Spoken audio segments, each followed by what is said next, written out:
What's up, everyone? Fairly certain we're live. We're just waiting to see the pages update. In case we haven't met, my name's Yanni Baumeister, and to my left, your right, is Richard the Rig Lilies. We are head coaches of Unity Gym and the Unify Movement System, where we turn driven people just like yourself how to become strong, flexible, and fit to unleash your inner athlete. Today and this week, we are going to be talking about flexibility training. We're going to take a deep dive into the three key elements of the UMS and how we get such incredible results with our tribe in developing flexibility. And this is coinciding with today.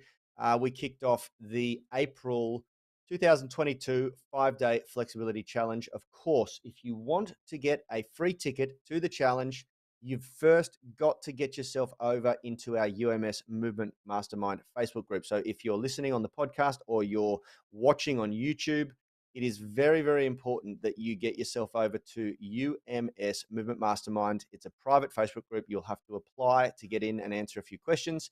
And once you're in, you get access to our free 20-minute flexibility routine. It's an amazing routine for beginner, intermediate, through to advanced people. And you also get access to a couple of other freebies like our UMS warm-ups for the upper and lower body. And most importantly, you then qualify and can reserve a place in the next 5-day flexibility challenge that will happen in May. So very, very exciting stuff. Rad's over there in Zoom right now. We've got 76 people. We were meant to cut it off at 50, but we just got inundated with last minute registrations, and Rad let a bunch of new people in. So it's a big group and they're all getting breakthroughs in their physical performance. Before we kick things off today, if you're on YouTube, please smash that like button. It does help us. And if you like what you see, consider subscribing. We make videos like this every day. We also put up exercise tutorials and all sorts of cool stuff. We've got a great exercise library. I'm going to hit the like button there. And I just want to see if we've got anyone tuning in live in the Movement Mastermind group. If you do, say hello in the comments and we'll send you back some love. How are you, Rich? Right, Yanni. The sunny day here in Sydney, 28 degrees, nice and sunny outside. Clocks have turned back a little bit, so it's a little bit lighter in the morning. So it's feeling good. How nice was it to wake up a little bit with it sunny? You know, I Yep. got up at like 6 o'clock this morning and it was Yeah, sunny in the morning. I was like, oh it my God, was this is a little beautiful. bit dark for my liking, waking up these Oh, days. yeah, So yeah, absolutely. And it's been raining in Sydney for so long. It's now yep. like beautiful day. It's like, oh my God, I'm going to go out and get some sun today, I'll tell you.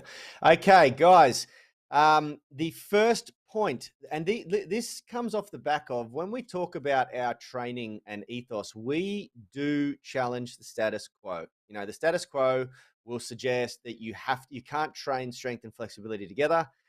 Doing so will impact your strength performance, and therefore you must program them separately and do them in separate workouts. And trust me when I say this, we have tried every way possible, including doing at one stage in my training, if I go back about 5 years, I was doing 3 workouts a day. I was doing cardio first thing in the morning.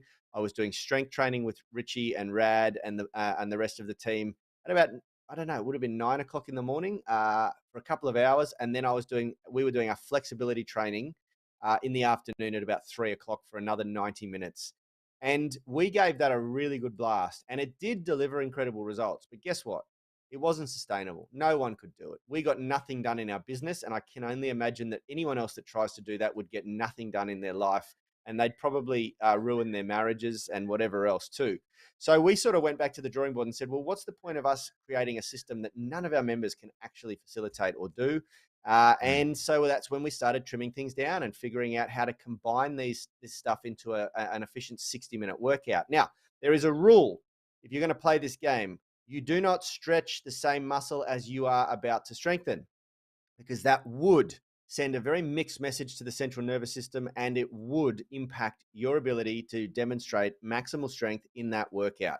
So we very carefully pair exercises together. And I want to preface that before we talk about this week, because I don't want any of you to think that we're going and doing a really intense passive stretch of the hamstrings and then trying to do a deadlift straight after it. No, that's not what we mean by strengthening and stretching at the same time. Okay.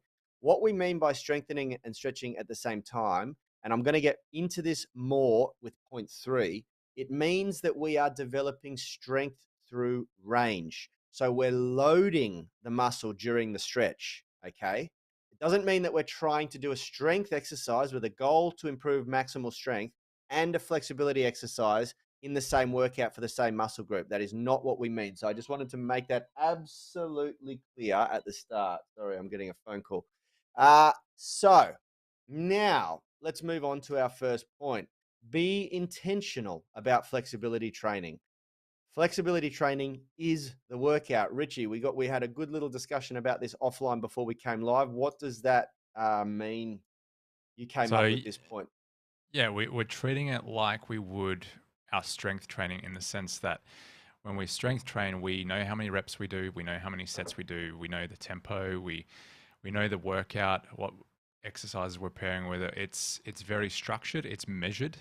I think we need to do the same thing, and you believe we need to do the same thing as well, because what gets measured gets recorded, and you can see tangible results too. If you don't, then everything's up in the air. You don't know what's going on. It's also foundational for progressive overload. We treat flexibility like strength, where we progressively load those stretches, those positions, so that we improve over time. And this is one of the big things that people get wrong, is they're very unintentional with their stretching. I know I was, and I know Yep. the people around me that I train with were, because we knew nothing about it, the mechanism of flexibility and how to do it properly. So you sit there for a couple minutes in this stretch and you're just basically feeling it like, yeah, that feels good, but there's no timer on, there's no recording of sets that you do, there's no ability to progressively overload because you just don't know how to. You need to be intentional with what you're doing in the moment and where you're going forward with that movement. Yep. Absolutely. And look, I certainly made this mistake for many, many, many years, and it came off the back of I don't know, because I did martial arts. I started doing kickboxing and Shotokan karate when I was a young kid, and there was an element of flexibility training in there, but it was always as a warm up or a cool down external from the workout, which was your practice of martial arts. There was never this notion that you meant to combine the two, and so that created the first problem. And even when we started as personal trainers back in 2005, we used to prescribe stretches, but it was to be done after the workout. You did your workout with us, and then we had these really well thought out flexibility diagrams, and we'd tick the stretches we wanted you to do, and there was images there that you could follow. But the people were to do it, find time after our 60-minute personal training session. And the reality is that people budget a time bracket to go to the gym and do their workout. And if they were with us for 60 minutes, it would be that. And the only other bit of time they've got before they got to get back to work or get home or get to work in the morning is to shower and change and rush off. And so we seldom saw people actually taking 10, 15, 20 minutes afterwards to do the stretches that we had prescribed. And so what happened, of course, people would, continually specialize in the strength training part of the workout or the cardiovascular or weight loss part of the workout, and they would just continue to get stiffer, and it would eventually impact their performance. They wouldn't be developing mobility, and with the lack of mobility, generally leads to compromise or frailty. So the two go hand in hand. So that is the absolute number one first point. It is very, very important for everyone to understand that if you don't be intentional about your flexibility training and you don't make it part of the workout, a priority, not secondary to whatever you are enjoying to exercise, it will never improve. And that's a go, no go point.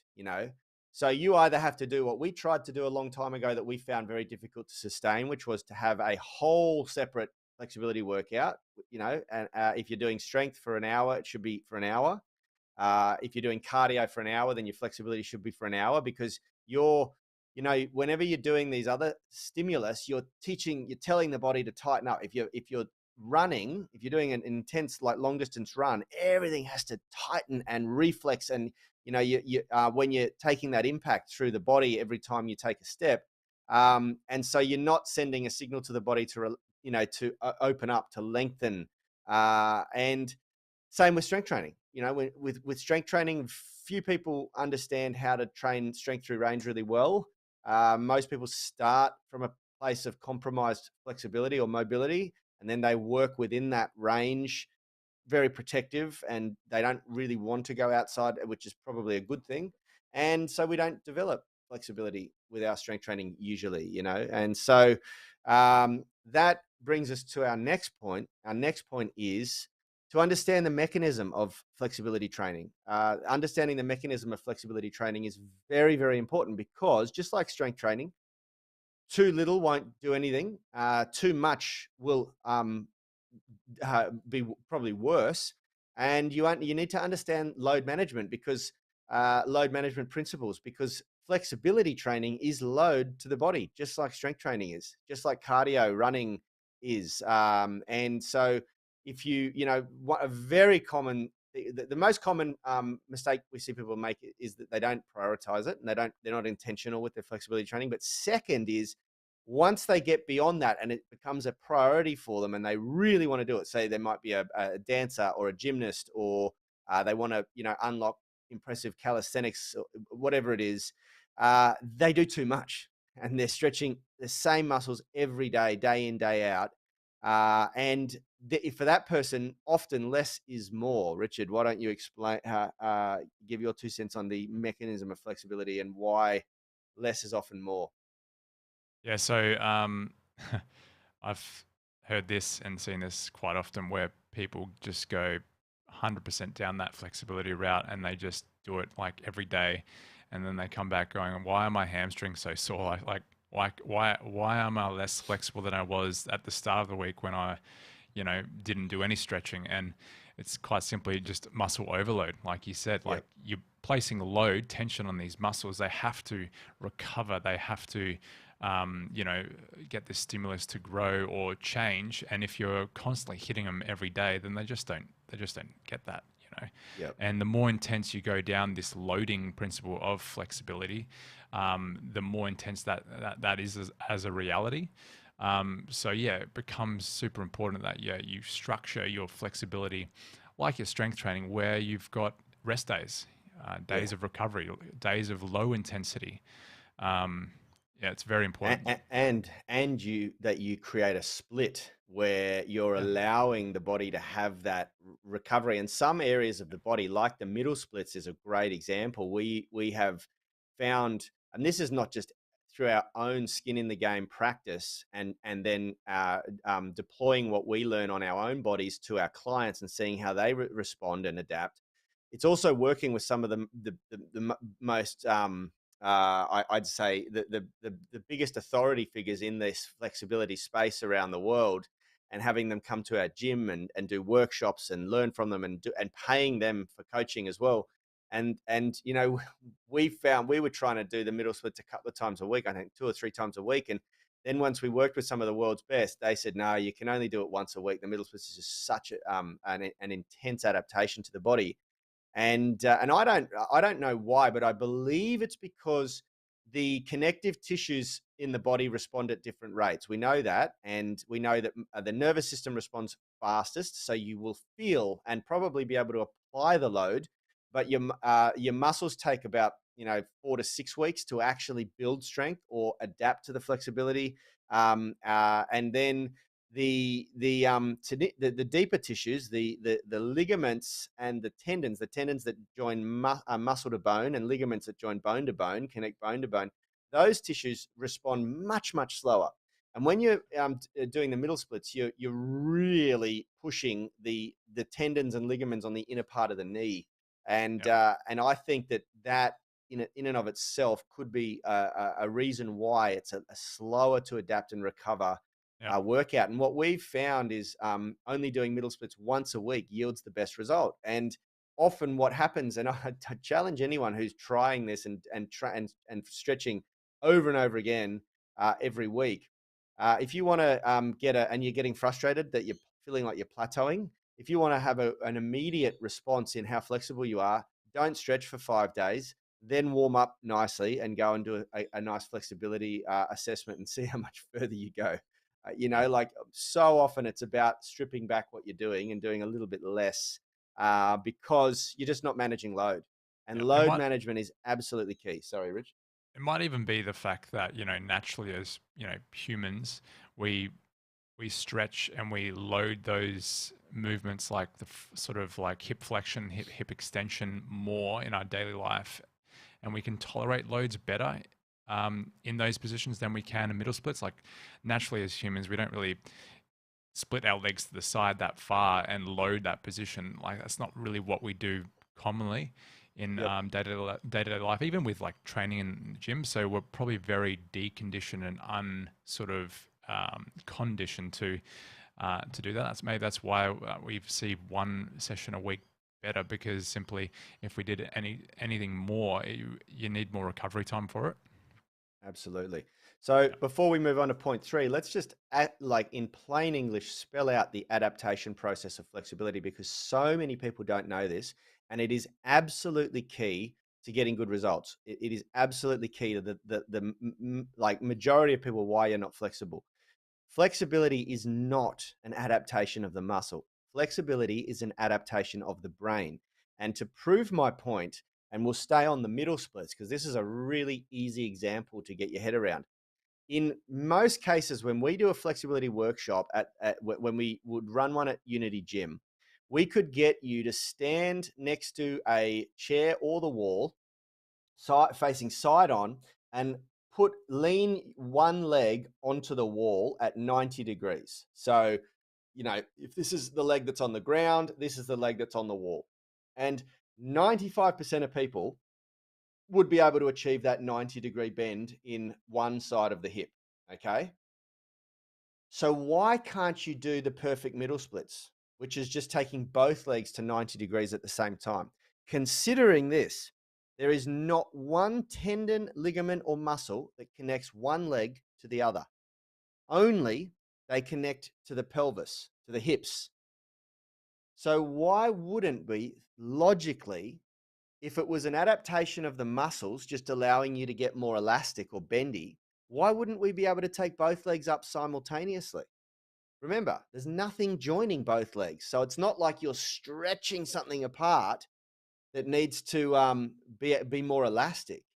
The reason you can do one leg at a time, but you can't do both at the same time, is only because the brain inhibits the movement. The brain says, whoa, wait a minute. We are not strong, stable, or confident in this position. Therefore, I'm going to contract the muscle when we get to a point where I feel unstable and unsafe. Remember, So this is an all, unconscious thing that happens. Just so people know, it's an unconscious thing yeah, that happens. It's not it's something that not you can conscious. control with your head. It's a You you nervous system response. Yeah. you might be desperate to get that middle split so that you can kick high or you can do whatever you want to do. But the brain is saying, no, you are not strong and stable in this position. You haven't been here before. You haven't been here many times enough. You haven't done enough reps. You haven't banked the time for me to become confident to allow you to access this range. And so it's a very strange thing to get your head around, because we grow up thinking that when I stretch, I'm just applying an elastic style force to the muscle. I'm teaching the muscle to become more elastic, like a big rubber band. Your muscles are as elastic as they're ever going to be, and they're as long or as short as they're ever going to be. Okay. They're used to being in certain positions, so they'll feel more comfortable in those positions. But when you stretch, you are not teaching them to become more elastic or longer. Okay. What you're doing is you're reinforcing to the brain over time. When you're training flexibility on a regular basis, each workout reinforces to the brain that you are able to become long and you are able to access that range. You are confident in that range, and this is the important part, you are strong in that range. And this is the difference between doing passive stretching, where we just sort of let gravity or our weight sort of lean into a stretch. So think about sitting on the floor, reaching forward and just holding your toe to do a hamstring stretch, holding it for 30, 60, 90, 2 minutes, 3 minutes, or doing a loaded stretch where we might stand up and go into a stiff leg Romanian deadlift, bending forward, holding a load, dumbbells, kettlebells, barbell, and reaching or achieving our end range and then holding it there with a contracted hamstring as opposed to just a lengthened, relaxed hamstring. What that does is it lengthens the muscle body and thickens the muscle body simultaneously, developing what we refer to as strength through range. And this is point number 3. So we've got be intentional about your flexibility training, point 1. Point 2 is understand the mechanism of flexibility adaptation. It is an adaptation of the brain. And number 3 is you must strengthen through range. Flexibility is about developing strength through range.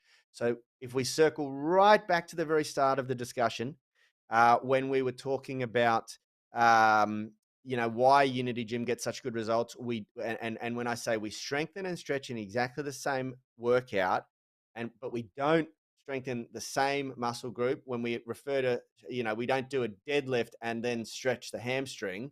We're not trying to improve maximal strength in the hamstring and hamstring flexibility at the same time, but we are training strength through range. So when we stretch, we don't just do passive stretching. In fact, we hardly do passive stretching at Unity Gym. Passive stretching is kind of like I don't really feel like working out today, so I'm just going to do a little bit of gentle stretching. Or in the evening before I go to bed, I feel like I just want to do a little bit of additional work. It's kind of like additional Supplementary. homework. So it's supplementary, it's complementary to your regular training, but it is not how we develop flexibility at Unity Gym.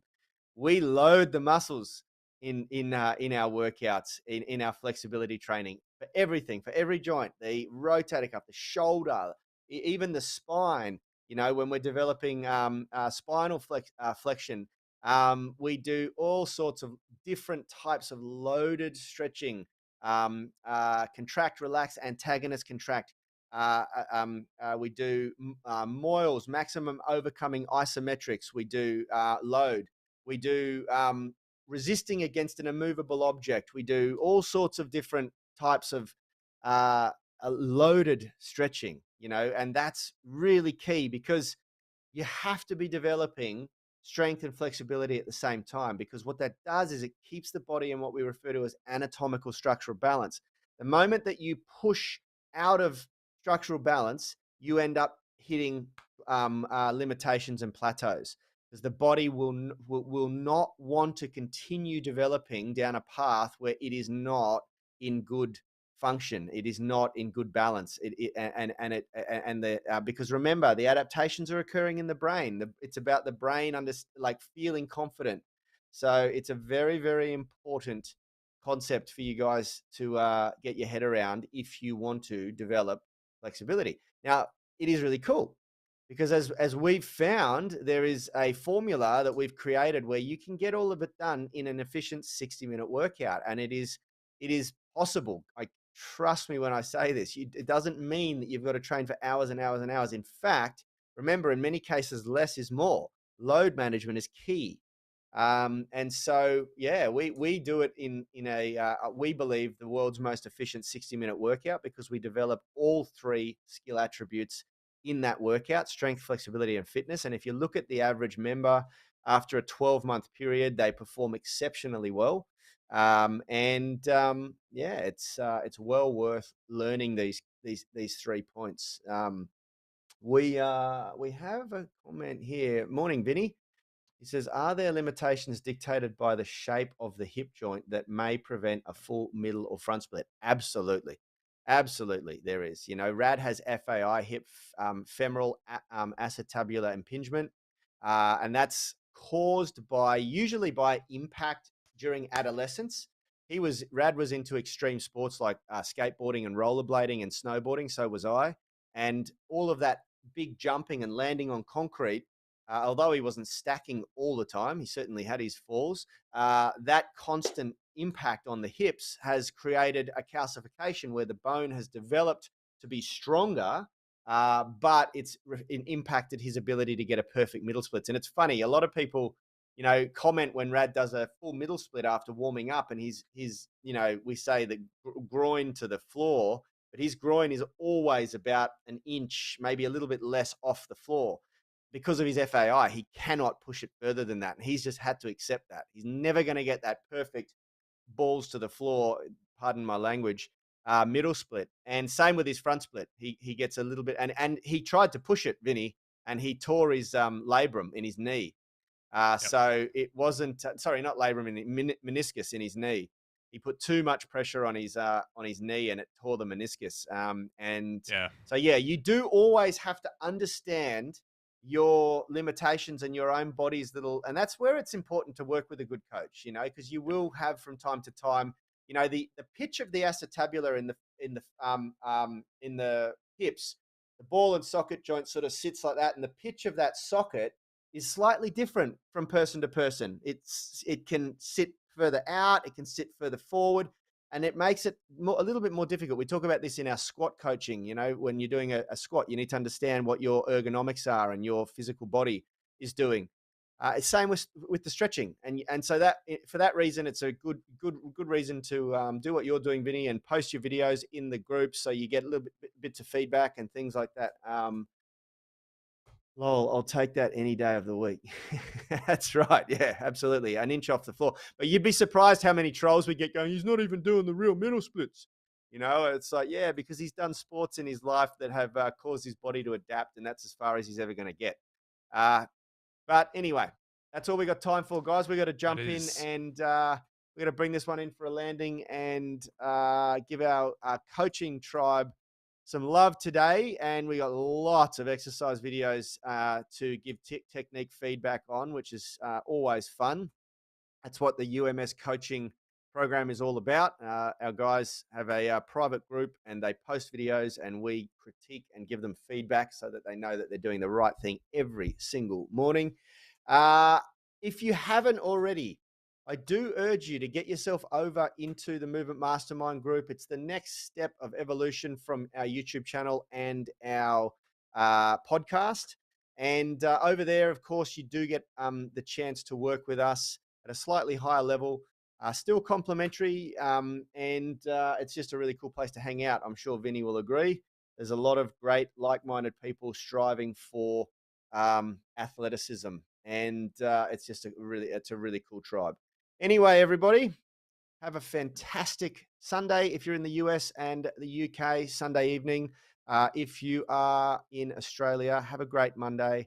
Hopefully, you're getting some of that delicious sunshine out there. We will see you tomorrow. We're going to continue this discussion because it's very, very important.